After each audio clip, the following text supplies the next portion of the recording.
Rain pelts against the windshield as David Thompson checks his phone. One new message. Hurry home, love.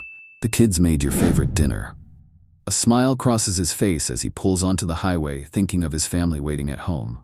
The headlights cut through the darkness, a flash of movement, the screech of tires, then silence. 1 year later, Mr. Thompson, can you hear me? Squeeze my hand if you can hear me. David's eyes flutter open, adjusting to the harsh hospital lights. His throat feels raw, unused. Where's Lisa? He manages to whisper. The nurse's expression shifts. Mr. Thompson, there's something you need to know. The story you're about to witness exposes the ultimate betrayal of trust.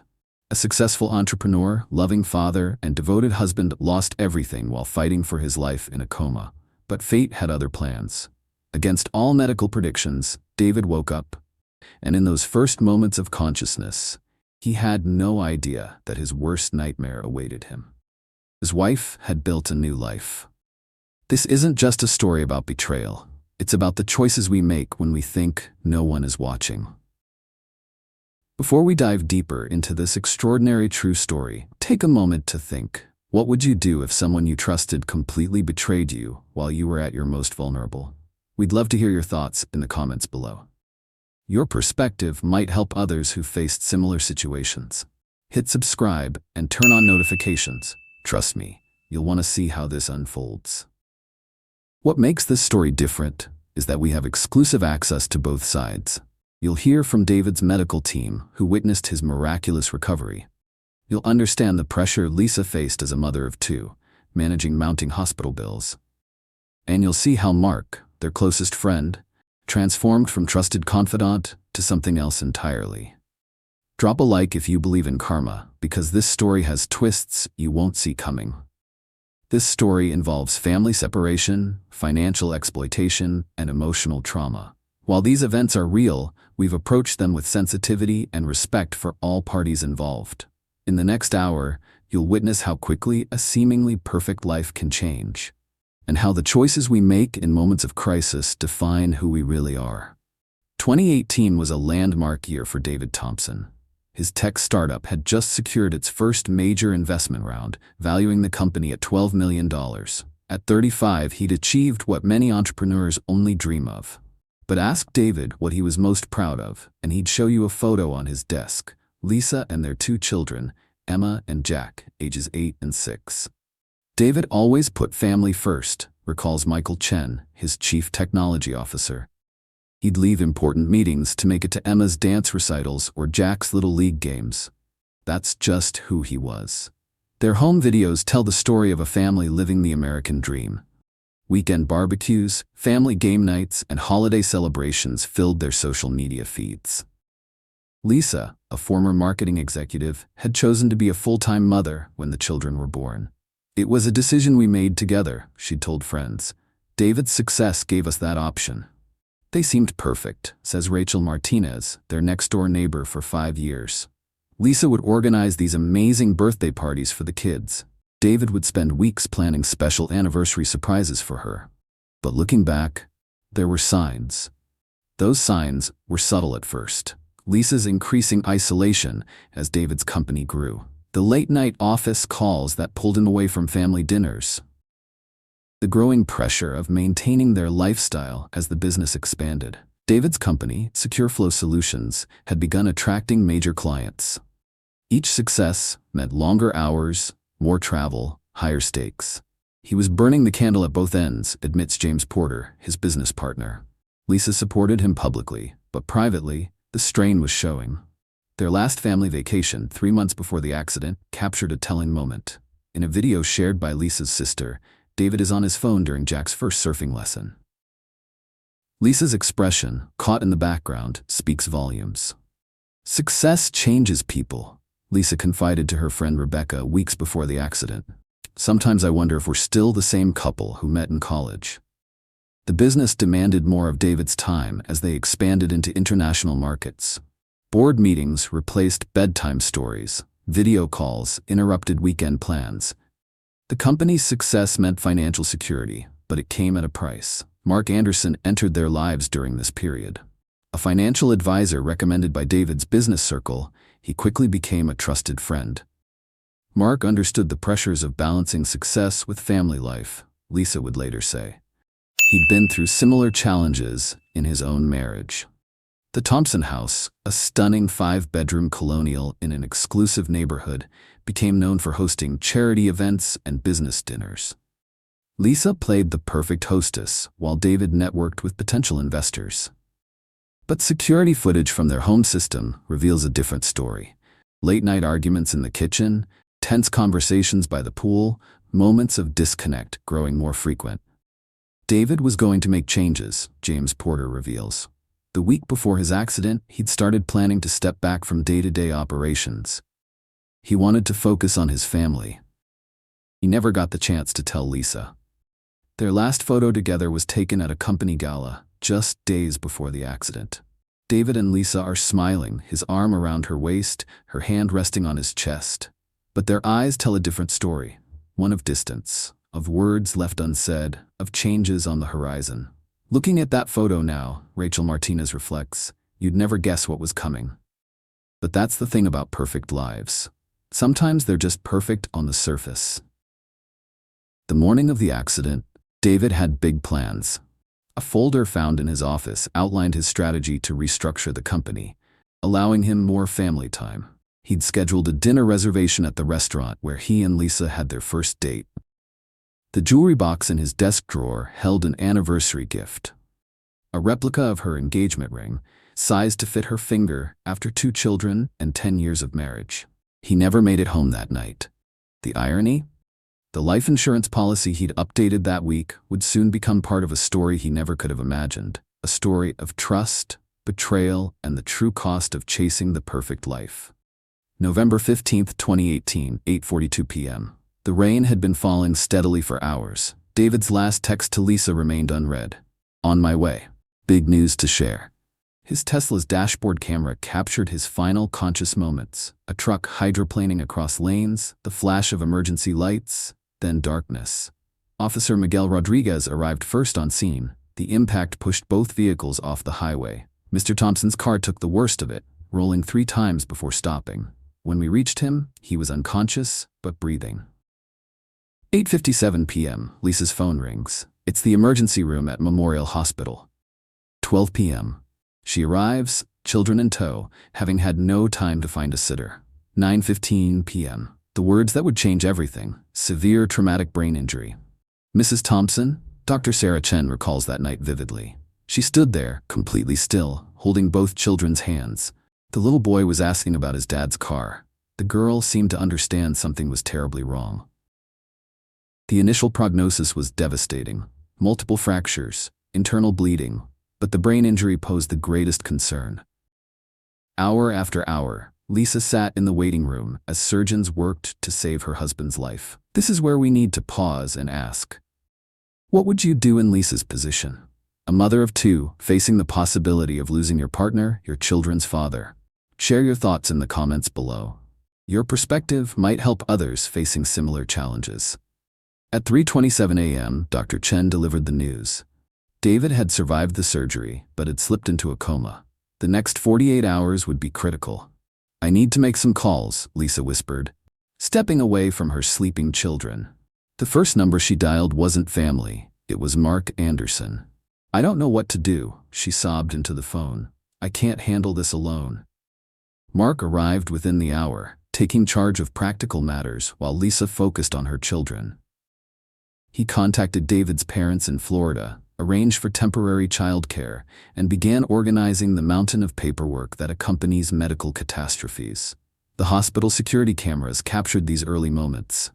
Lisa alternating between her husband's bedside and the children's needs. Mark becoming a constant presence, handling insurance forms, bringing coffee, offering support. The foundation for everything that would follow was being laid, though no one recognized it then. Days turned into weeks. David's condition stabilized, but he showed no signs of waking. The children started asking difficult questions. Emma, the older one, overheard nurses discussing long-term care facilities and broke down in the hallway. The hardest part, Lisa would later tell investigators, was not knowing. Every morning, I'd wake up hoping today would be the day he opened his eyes. Every night, I'd go to bed disappointed. How long can anyone live like that? The accident report, filed 3 weeks later, cleared both drivers of major fault. Weather conditions and road maintenance were cited as contributing factors. But for Lisa Thompson, fault didn't matter anymore. She was facing a new reality: mounting medical bills, 2 traumatized children, and a husband who might never wake up. Mark's suggestion seemed practical at the time. Let me look at the finances. There might be options we haven't considered. That review of the Thompson family accounts would later become crucial evidence in what happened next. As December approached, the doctors began using phrases like persistent vegetative state and quality of life considerations. Lisa stopped bringing the children to the hospital. Mark started attending parent-teacher conferences in David's place. And in David's room, machines kept beeping, marking time in a rhythm that would continue for months to come. By January 2019, Lisa Thompson's life had become a delicate balancing act. Each morning brought a new set of challenges: insurance claims, medical consultations, parent-teacher meetings. The weight of running a household alone began to show. I first noticed the changes at Emma's dance recital, recalls dance instructor Maria Reyes. Lisa used to be perfectly put together, never missed a practice. Now she was showing up late, forgetting costumes, looking exhausted. But it was her eyes that worried me. They held this constant fear. The financial burden grew quietly at first. David's company had insurance, but the policies didn't cover all treatments. Each specialist consultation added to the mounting bills: the children's private school tuition, the mortgage on their dream home. The lifestyle they'd built suddenly seemed like quicksand. Mark Anderson's role expanded naturally. His financial expertise made him invaluable as Lisa navigated their complex financial situation. The long-term care costs alone were staggering, he explained in later depositions. Lisa needed someone who understood the numbers. The children's behavior began changing. Jack, once outgoing and playful, grew quiet and withdrawn. Emma started having anxiety attacks at school. They need stability, the school counselor advised. Children this age can't process uncertainty well. Lisa's decision to let Mark handle their investments seemed logical. He knew David's business, understood their financial goals. The paperwork he presented made sense, or at least she wanted it to make sense. Power of attorney, medical directives, investment restructuring. By March, the dynamics had shifted subtly. Mark wasn't just handling finances. He was fixing broken appliances, attending school events, becoming a surrogate father figure. The children began to rely on his presence. Uncle Mark, they called him, a term that would later haunt David. Lisa's friends noticed her transformation. Gone was the confident woman who hosted charity galas. In her place emerged someone more vulnerable, more dependent. Mark says became a regular phrase in her conversations. His opinions shaped her decisions, his advice became her compass. The hospital bills kept coming. Each one felt like a reminder of their uncertain future. Mark suggested consolidating accounts for easier management. The transfer of funds began gradually, small amounts at first, then larger sums, all carefully documented with plausible explanations. April brought a turning point. David's medical team suggested moving him to a long-term care facility. The cost would be substantial. That same week, Emma had a breakdown at school, refusing to leave her classroom. "I want Daddy," she sobbed. "Why won't he wake up?" Lisa found herself turning to Mark more frequently. Late-night phone calls discussing finances became dinner meetings. Dinner meetings became long conversations about life, fear, and uncertainty.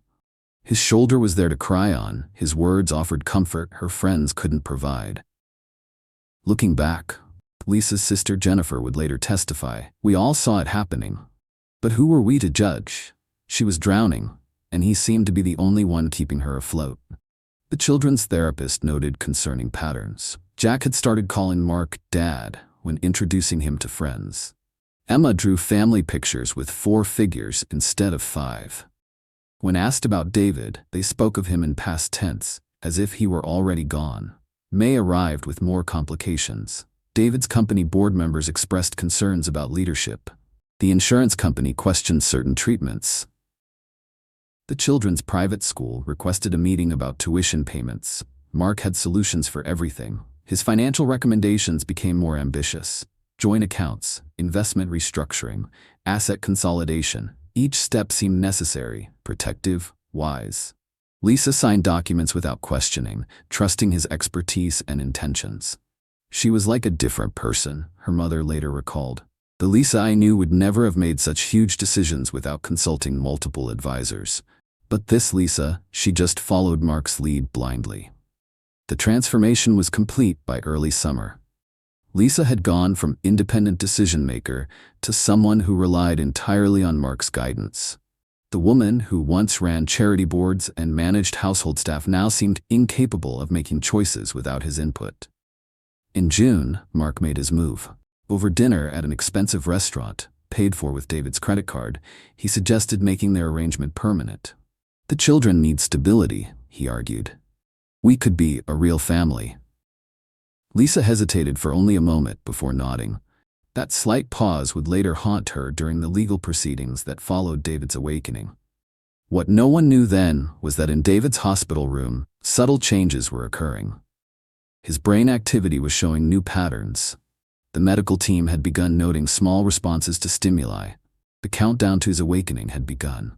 Summer 2019 marked the beginning of Lisa Thompson's complete metamorphosis. The woman who once spent hours by David's bedside now visited only twice a month. Her designer wardrobe, chosen to please David's corporate image, gave way to a new style, one that caught Mark's approving eye. It wasn't just her appearance, notes David's nurse, Hannah Martinez. Her entire demeanor changed when visiting. She'd rush through check-ins, barely touching David's hand. The guilt was visible on her face, but she pushed through it. Mark's influence grew stronger with each passing day. His financial protection plan involved moving assets into new accounts. For security, he insisted, to protect everyone's future. The numbers were staggering. $3.2 million in liquid assets, real estate holdings, investment portfolios, all gradually shifting under his control. The children watched their mother change. Emma, age 9, stopped asking about her father's condition. Uncle Mark says Daddy might not remember us anyway, she told her school counselor. Jack started calling Mark Dad at baseball practice, earning concerned glances from other parents. This brings us to a crucial question for our viewers. Do you think Lisa's actions were justified? Was she protecting her children's future or betraying her husband's trust? Hit like if you understand her choices. Comment below if you think she crossed a line. August brought the first major test.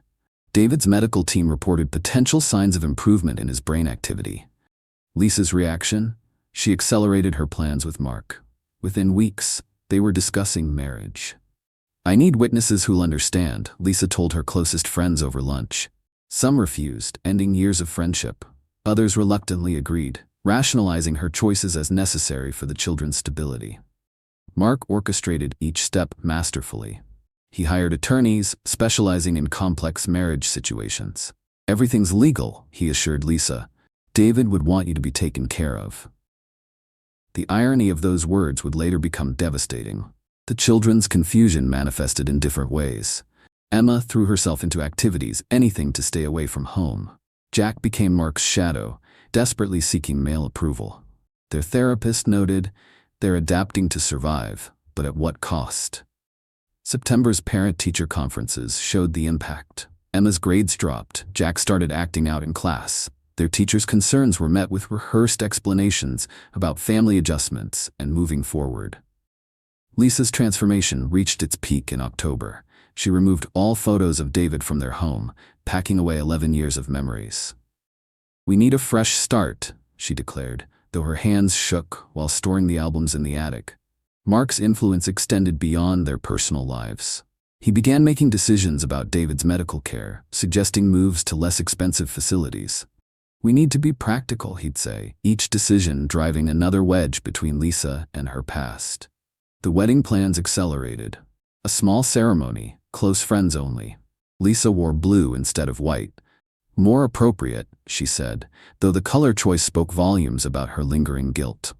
Their neighbors watched in stunned silence as moving trucks arrived, taking David's possessions to storage. Mark moved in gradually, his presence becoming more permanent with each passing day. The family dog, David's beloved golden retriever, was sent to live with relatives. Mark's allergic, Lisa explained. The children's Christmas lists that year revealed their inner turmoil. Emma asked for Daddy to come home. Jack requested a new family photo. Lisa buried both notes at the bottom of her drawer, unable to face the reality they represented. By year's end, the transformation was complete. Lisa Thompson, devoted wife and mother, had become Lisa Anderson, trying desperately to believe in her new identity. The woman who once spent hours reading to David now rushed through hospital visits. Mark waiting in the parking lot. What no one suspected was that David's consciousness was slowly returning. His brain showing more response to stimuli, his fingers occasionally twitching.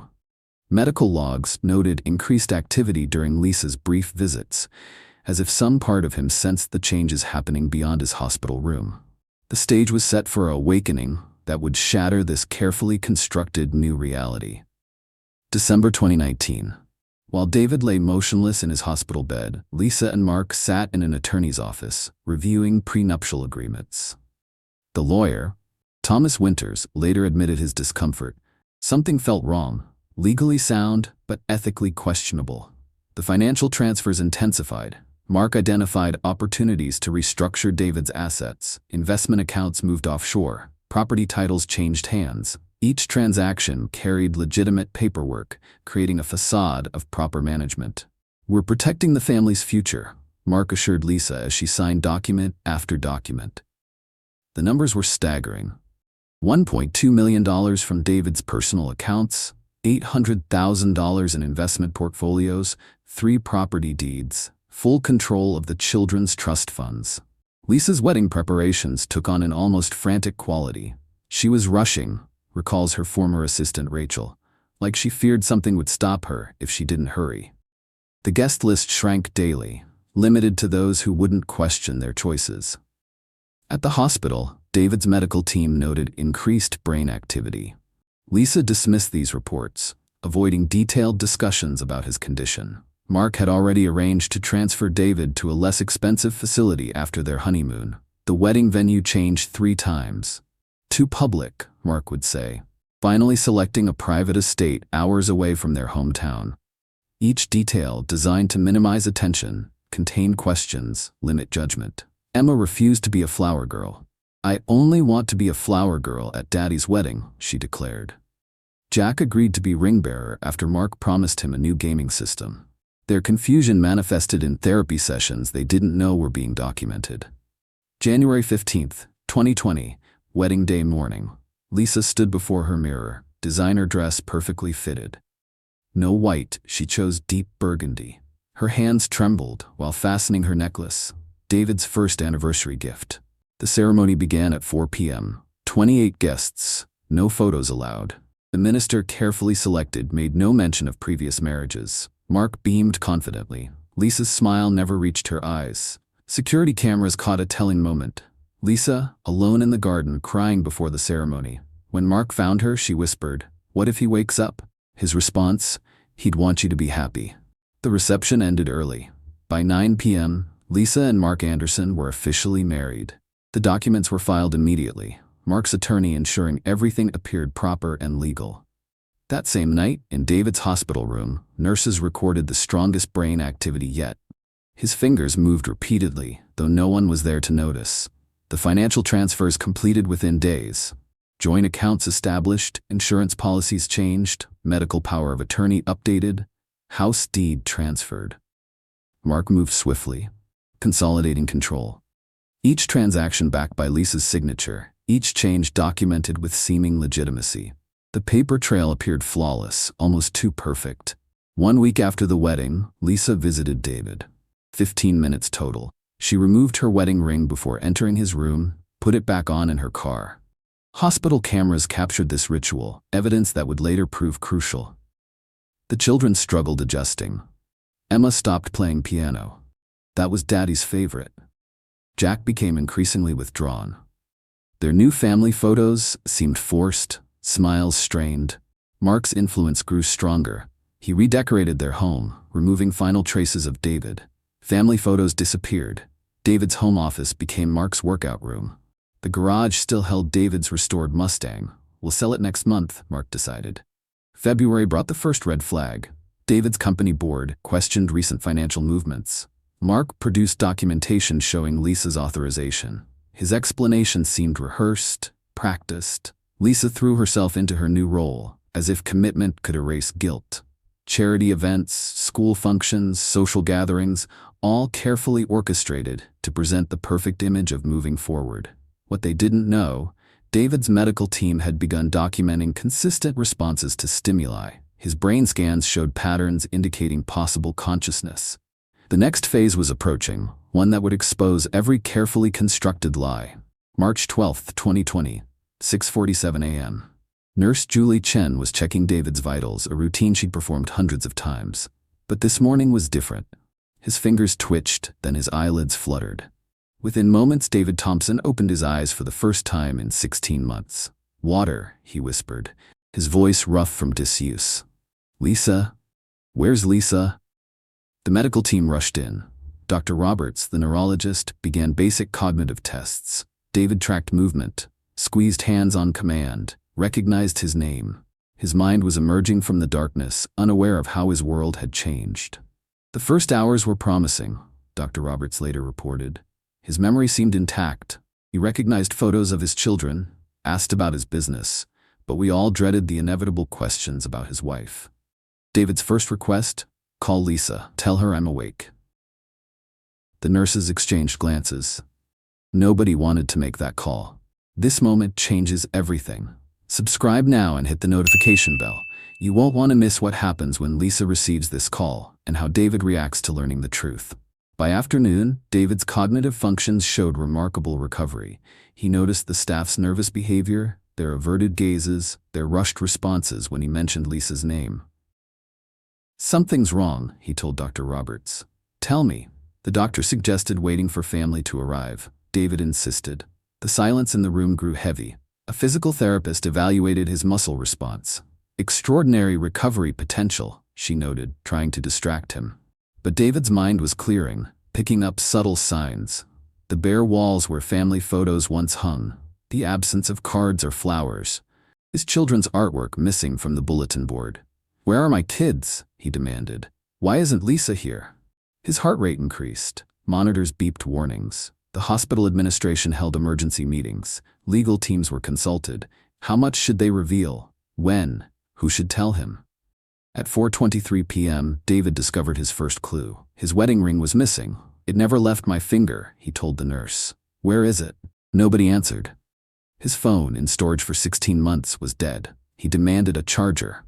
The staff stalled, knowing what he'd find once it powered on. Missed calls, text messages, social media updates, digital breadcrumbs leading to devastating truth. "Mr. Thompson," his doctor finally said, "there have been some changes while you were unconscious. We've contacted your family. They're on their way. It's better if you hear everything from them." David's business instincts kicked in. He began asking specific questions. His company? His accounts? His house? Each non-answer confirmed his growing suspicion that something was terribly wrong.